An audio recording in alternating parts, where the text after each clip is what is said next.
ನನ್ನ ಹೆಸರು ಬಾಲಚಂದ್ರ ಅಂತ. ಮನೆ ಕಟ್ಟಿ 5 ವರ್ಷ ಆಯಿತು. ನನಗನ್ಸುತ್ತೆ build home reliable, trust worthy, ನಂತರ ಪೀಸ್ ಆಫ್ ಮೈಂಡ್. ಅವ್ರ ಸಪೋರ್ಟ್ ರೈಟ್ ಫ್ರಮ್ ಬಿಗಿನಿಂಗ್ನೂ ಇತ್ತು.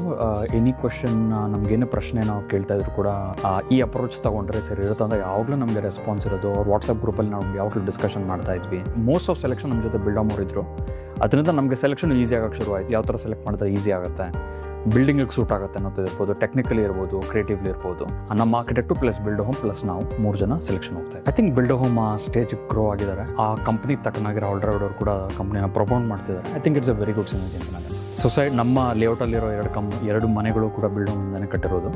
ಸೊ ಈಗ ಯಾರು ಕಾಂಟ್ಯಾಕ್ಟ್ ಮಾಡಿದ್ರು ನಾವು ಮನೆ ಕಟ್ಟಬೇಕು ಅಂದರೆ ನಾನು ಇನ್ ಜನರಲ್ ನಾನು ಬಿಲ್ಡ್ ಹೋಮನ್ನೇ ರೆಫರ್ ಮಾಡ್ತಾ ಇದ್ದೀನಿ. ಸೊ ಐ ಥಿಂಕ್ ನೀವೇನು ಕೆಲಸ ಮಾಡ್ತೀರಾ ಪ್ಲೀಸ್ ಕಂಟಿನ್ಯೂ ಮಾಡಿ. ನಿಮ್ದು ಈಗೇನು ಮನೆ ಕಟ್ತಿದ್ದೀರಾ 100 ಜನ 1000 ಜನ ಮನೆ ಕಟ್ಟಿ ಇದೇ ಥರ reliability, trustworthiness, peace of mind ಎಲ್ಲ ಜನರು ಕೊಡಿ. ಯಾಕಂದರೆ ಬಿಲ್ಡ್ ಹೋಮ್ಗಿಂತ ಮುಂಚೆ ಮನೆ ಕಟ್ಟೋದು ಅಂದರೆ ವೆರಿ ರಿಸ್ಕಿ ಬಿಸ್ನೆಸ್ ಇತ್ತು. ಈಗ ವೆರಿ ರಿಲಯಬಲ್ ಬಿಸ್ನೆಸ್ ಇದೆ. So please continue. ನೀವೇನು ಮಾಡ್ತಿದ್ದೀರಾ 10 ವರ್ಷ ಕಂಪ್ಲೀಟ್ ಮಾಡ್ತಿದ್ದೀರಾ. ಇನ್ನು ಪ್ರತಿ ವರ್ಷನೂ ಕೂಡ 10x ಗ್ರೋ ಆಗಿ ಅನ್ನೋದು ನಾನು ನಿಮಗೆ ವಿಶ್ ಮಾಡ್ತೀನಿ. ಬನ್ನಿ, let's build a home.